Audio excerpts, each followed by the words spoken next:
That Nintendo Direct really wasn't all that. I thought it was pretty mid. However, the stuff that they showed off for Wave 3 by far had me the most excited and has me the most optimistic. Okay, and just before you call me out, Tears of the Kingdom was also cool, but I'm not a Zelda guy, so I won't appreciate it as much as other people. But anyway, I swear this DLC is just getting better and better the more we talk about it and the more we're going deep into the waves. Because what we've seen, even though that they only showed off 2 tracks, I've seen 2 major things that has me super excited for the future of this DLC. Half pipes are back, which, okay, yes, they did bring them back in tour technically, but the fact that they're actually back in a mainline Mario Kart game, I think that's incredibly cool. Such a great comeback. Even though it's minor, I think it's great to have this feature in the most current Mario Kart game, and I don't think I'm alone in this. I'm pretty sure all of the Mario Kart Wii fans would appreciate this as well. I'm sure, and I guarantee that this won't be the only track with half pipes. I'm sure if we get DK Snowboard Cross, we would have those as well. Come to think of it, DK Snowboard Cross would be a great track for Wave 3. I know that they're including Merry Mountain because obviously it's releasing in the holiday season, which is around Christmas time. So what if they threw in another snow track being DK Snowboard Cross? We'll see what happens, we'll see what happens. But then we have Peach Gardens, which is a revamp and a half. Now, I know some people are still going to be complaining about the textures and the lack of detail compared to the rest of Mario Kart 8 and Deluxe, but I am honestly very impressed with this. Yes, I do have a little bit of a bias because Peach Gardens was in my first Mario Kart game, being Mario Kart DS, so I do have a big soft spot for this track, but compared to how it looked in Mario Kart Wii, which was basically copy and pasted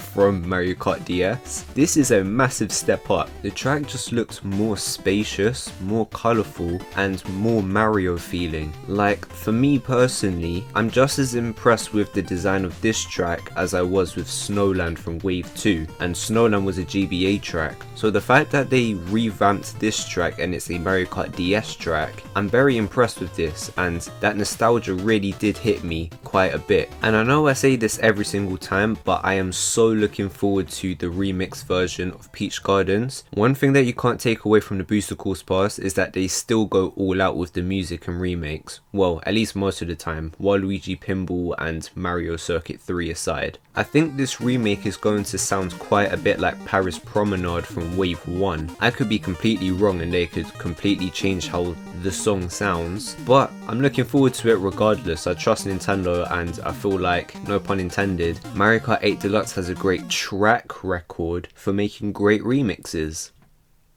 And this is why we are a small channel. Also, going back to Merry Mountain real quick, I just realized this is another track in the Booster Course Pass where we're actually getting anti-gravity. Very interesting. Will this be the only track in Wave 3 to have anti-gravity, or will another track have it as well? Imagine if we get an increase in the amount of tracks that have anti-gravity. I mean, I'm not a person that feels like it's super essential to have it, but it really does add to that Mario Kart 8 flavor, so I'm looking forward to seeing what they do with this. But now that we're approaching the 3rd wave of the Booster Course Pass and the end of the year pretty much, I am confident that the track selection is going to be a step up from even Wave 2, and Wave 2 was good. Peach Gardens is already a great track. We have yet to have a Bowser's Castle track, which I am 100% certain we'll get at least one of those in Wave 3, and if Snowland has showed us anything, that's that Nintendo is very aware of the library of Mario Kart tracks and they know which tracks they haven't recreated,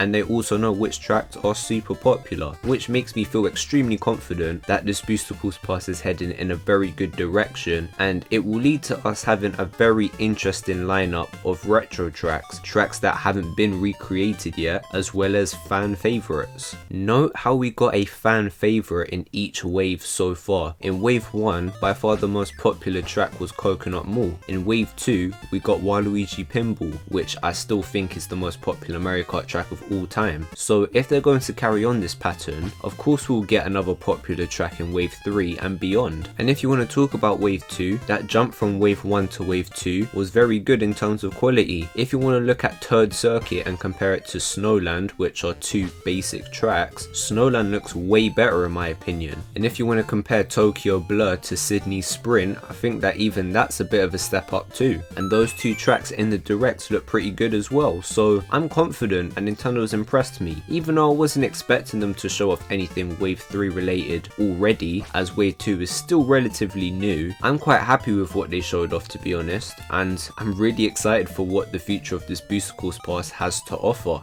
Wave 3 of the Mario Kart 8 Deluxe Booster Course Pass DLC for the Mario Kart 8 Deluxe game. Ah yes, thank you for clarifying. I thought that this Mario Kart 8 Deluxe Booster Course Pass DLC was for Tears of the Kingdom.